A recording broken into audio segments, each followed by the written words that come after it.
मैं आप लोगों को बताना चाहता हूँ। अल्लाह रब्बुल आलमीन ने क्या कहा? जिब्रील अमीन के जरिए फर्स्ट वही नाजिल हुई। अल्लाह के नबी सल्लल्लाहु अलैहि वसल्लम खिताब हो रहा है, इक़रा बिस्मि रब्बिकल्लज़ी खलक़। ऐ नबी मोहम्मद सल्लल्लाहु अलैहि वसल्लम पढ़ो, इक़रा बिस्मि रब्बिकल्लज़ी खलक़, पढ़ो उस रब के नाम से जिसने पैदा किया। क्या पैदा किया? नाम नहीं लिया। जिन्नात को पैदा किया, इंसान को पैदा किया, पेड़ पौधे जितनी भी दुनिया में मखलूक़ात, सारी मखलूक़ात को जिसने पैदा किया उस रब के नाम से पढ़ो, इकरा पढ़ो। सबसे पहली आयत, और पहली आयत के अंदर सबसे पहला लफ्ज़ जो नाजिल हुआ वो है पढ़ो। सबसे पहले ये नहीं कहा कि खाना किस तरह खाना चाहिए, नमाज किस तरह पढ़नी चाहिए, शादी किस तरह करनी चाहिए, नहीं, वो तो बाद की बात है। चूँकि आदमी पढ़ेगा तो सारी चीज़ों को जानेगा, पढ़ेगा नहीं तो सब जाहिल रहेगा, उसको कुछ भी मालूम नहीं होगा। इसलिए अल्लाह रब्बुल आलमीन ने कहा, इक़रा बिस्मि रब्बिकल्लज़ी खलक़, उस रब के नाम से पढ़ो जिसने पैदा किया। हमारे नबी सल्लल्लाहु अलैहि वसल्लम अनपढ़ थे, उम्मी थे, क्यों थे वो अलग बात है। कहा कि मां ना बेकारी, मैं पढ़ा हुआ नहीं, मैं कैसे पढ़ूंगा। जिब्रील अमीन ने कस के दबोचा, पढ़ो। फिर कहा मैं पढ़ा हुआ नहीं हूँ, मैं पढ़ना नहीं जानता हूँ। फिर कस के दबोचा, फिर कहा पढ़ो, नहीं पढ़ना नहीं जानता। चौथी बार, तीसरी बार दबोचने के बाद चौथी बार खुद बता रहे हैं कि इक़रा बिस्मि रब्बिकल्लज़ी खलक़, खलक़ल इंसान मिन अलक़, उस रब के नाम से पढ़ो जिसने पैदा किया। और सारी चीज़ों को पैदा करने के बाद एक ख़ास स्पेशल एक मखलूक का नाम लिया, खलक़ल इंसान मिन अलक़, उस रब के नाम से पढ़ो जिसने इंसान को अलग से पैदा किया। अलग के माना जमा हुआ खून। माँ के रहम में जब पहले नुतफ़ा जाता है तो 40 दिन तक जो है जमा हुआ खून की शक्ल में रहता है, उससे जो है फिर इंसानी शक्ल धीरे धीरे धीरे तदरीजन देते गए। अल्लाह रब्बुल आलमीन ने कहा कि ऐ नबी पढ़ो उस रब के नाम से जिसने इंसान को एक नापाक कतरे से और तदरीजन धीरे धीरे उसको पैदा किया, उसको बनाया, उस रब के नाम से पढ़ो। खलक़ल इंसान मिन अलक़, इक़रा व रब्बुकल अकरम, उस रब के नाम से पढ़ो जो रब अकरम है, करीम है। अकरम के माना सारी चीज़ों को देखभाल करने वाला, सही ढंग से चलाने वाला, सब कुछ करने वाला, डरने की ज़रूरत नहीं है, वो सब ठीक हो जाएगा। पढ़ो, इक़रा बिस्मि रब्बिकल्लज़ी खलक़, खलक़ल इंसान मिन अलक़, इक़रा व रब्बुकल अकरम अल्लज़ी अल्लमा बिल कलम, जिसने कलम के ज़रिए से सिखाया। इस बात को नोट कीजिए, इंसानी ज़िंदगी के लिए पढ़ना और लिखना दोनों ज़रूरी है। पढ़ना और लिखना दोनों ज़रूरी है, और दोनों को अल्लाह रब्बुल आलमीन ने इन आयतों के अंदर कहा। सबसे पहले क्या कहा? पढ़ो। पढ़ने की बात 2 बार कहा, पहली आयत में फिर तीसरी आयत में कहा ना, इक़रा पढ़ो। और कलम के ज़रिए से जिसने सिखलाया, कलम देखिए तिरमिज़ी शरीफ के अंदर हदीस है, अल्लाह के नबी सल्लल्लाहु अलैहि वसल्लम ने कहा पूरी दुनिया को पैदा करने से पहले, सारी मखलूक़ात को पैदा करने से पहले, यानी कि सब कुछ पैदा करने से पहले अल्लाह रब्बुल आलमीन ने किसको पैदा किया? पहले कलम को पैदा किया। किसको पैदा किया? पहले कलम को पैदा किया।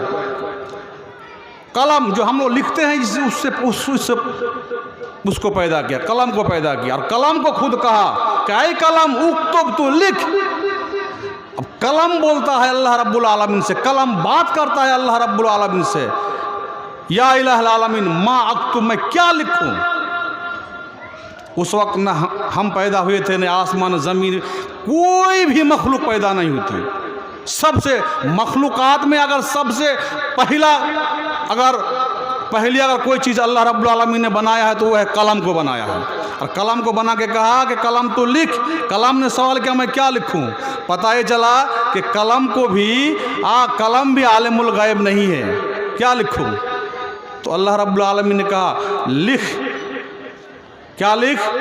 मा क़दरुल्लाह मा काना व काइनुन इलल अबद, क़यामत की सुबह तक जो पैदा हुआ है और जो पैदा होंगे सब कुछ लिख।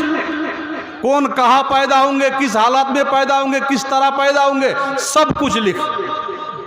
कलम ने लिख डाला, कलम ने लिख डाला।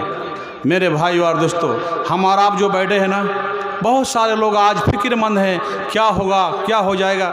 वाकई अगर उसको कुरान और हदीस का सही इल्म होगा, कभी भी एक मोमिन बंदा फिक्रमंद नहीं होगा, टेंशन में नहीं आएगा। कुछ लोग तो जो है डिप्रेशन में आ जाते, मेरे घर में ये हादसा हो गया, ये हो गया, फलना हो गया, चिलना हो गया। नहीं, उसको पता ही नहीं है। अल्लाह ने सब कुछ लिख डाला है, कब क्या होगा, कहाँ होगा, कैसे होगा, सब कुछ लिख डाला है अल्लाह रब्बुल आलमीन ने।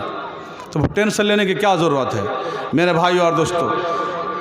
तो मेरा कहने का मकसद ये है कि अल्लाह रब्बुल आलमीन ने इन आयतों के अंदर सबसे पहले पढ़ने के लिए कहा और लिखने के लिए कहा। लिखना ये बहुत बड़ी फजीलत वाला काम है। अल्लाह रब्बुल आलमीन ने खुद कुरान में कहा, कतबना लहू फिल अलवाह।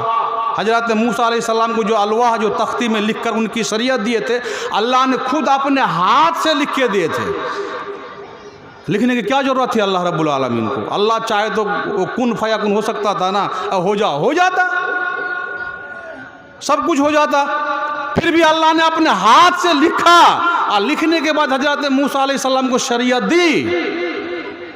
अगर ना लिखे होते तो आज हमारे पास कुरान मजीद इस हालात में नहीं होते, बुखारी शरीफ नहीं होते, मुस्लिम शरीफ नहीं होते। इन्होंने लिखा तभी तो आज हमारे पास मौजूद है। इसलिए शरीयत को समझने के लिए, पूरी ज़िंदगी का मकसद को समझने के लिए जितना पढ़ना ज़रूरी है उतना लिखना ज़रूरी है। मेरे भाई और दोस्तों, आज हमारे समाज में ये दोनों चीज़ गायब है। 1400 साल पहले अल्लाह रब्बुल आलमीन ने कुरान करीम हम लोगों को दिया। बताइए आज हमारे गांव समाज में इतना करप्शन क्यों है, हलाल और हराम का तमीज़ क्यों नहीं है, अदाब और तहजीब का तमीज़ क्यों नहीं है, बाप बेटे में कोई रब्त ज़ब्त नहीं है, एक दूसरे को हुकूक को नहीं पहचानते हैं। आखिर वजह क्या है? वजह यही है कि हमने पढ़ना लिखना बंद कर दिया। जो हमारा मॉडल बुक है, जिसको अल्लाह रब्बुल आलमीन ने हम लोग क़यामत की सुबह तक के लिए हम लोग को दिया है, उस बुक को हम लोग नहीं जानते हैं। और सबसे मज़े की बात यह है, कुछ लोग अगर नमाज भी पढ़ते हैं, वैसे तो हमारे गाँव का आज अगर सर्वे करेंगे तो 95% नमाजी नहीं होंगे। 5% भी, अगर 2% में कहीं कहीं अगर है तो वो नमाज जो पढ़ते, नमाज में क्या पढ़ते हैं उसको भी पता नहीं है। क्या पढ़ते उसको खुद ही पता नहीं है। सिर्फ आलिम दीन और कुरान के जो हाफिज़ हैं, यही लोग कुरान को किसी तरह, ये लोग कुरान को सही से पढ़ते हैं, तलफ़ुज़ के साथ, मखरज के साथ। बाकी लोग तो सिर्फ आलम तालमुन चलता है। आप बताइए, क्या अगर कुरान को सही तरीके से अगर हम नहीं पढ़ेंगे तो नमाज होगी, इबादत होगी? मेरे भाई और दोस्तों, एक 60 साल के आबिद से मैंने पूछा, कई बार चिल्ला लगा चुके हैं ऐसे लोगों से मैंने पूछा, माशाल्लाह आप कुरान मजीद पढ़ते हैं, बताइए जो सूरा पढ़े बगैर नमाज नहीं होगी, सूरा फातिहा, इसका तर्जुमा तो सुनाइए, तो सही से पढ़ के सुनाइए। तो कुछ भी नहीं है, बोलता है कि मालूम नहीं है उनको, सूरा फातिहा का तर्जुमा मालूम नहीं है। बताइए, नमाज में जो दुआएं हम पढ़ते हैं उसको वो मालूम नहीं है। तो जब मालूम नहीं है तब एक बात बताइए, तो क्या नमाज में आपका दिल लगेगा? नमाज में दिल लगेगा? नहीं लगेगा। आप एक बात बताइए, आपका बेटा MA कर लिया, BA कर लिया, ग्रेजुएशन किया और हाई आप क्वालिफिकेशन उनको दिला दिए हैं, लेकिन उसको कुरान की तालीम नहीं दिलाए हैं। बताइए, क्या उनके लिए जन्नत मुमकिन है? मेरे भाई और दोस्तों, थोड़ा सा दिमाग में सोचिए, आज जिस दुनिया के लिए हम मर रहे हैं, जिस दुनिया के पीछे हम हलाल हराम को तर्क कर दिए, समझते ही नहीं है। ये तो चंद रोज़ा की ज़िंदगी है मेरे भाई और दोस्तों, चंद रोज़ा की ज़िंदगी है। एक सेकंड में, एक लम्हों में आप दुनिया से चले जाएंगे। लेकिन इस दुनिया का हम पीछे पड़े यार, जो हमेशा हमेशा जहाँ हम रहेंगे वहाँ के लिए हमें कोई फिक्र नहीं है। आप बताइए कि आज हमारे समाज में शादी ब्याह से लेके, नमाज से लेके, जितने भी शरीयत हमारे ऊपर अल्लाह रब्बुल आलमीन ने लागू किए हैं, कमा हक़ का हो के हम लोग उस पर अमल कर पाते हैं? बताइए, कर पाते हैं? नहीं पाते हैं। हम नमाज ये पढ़ते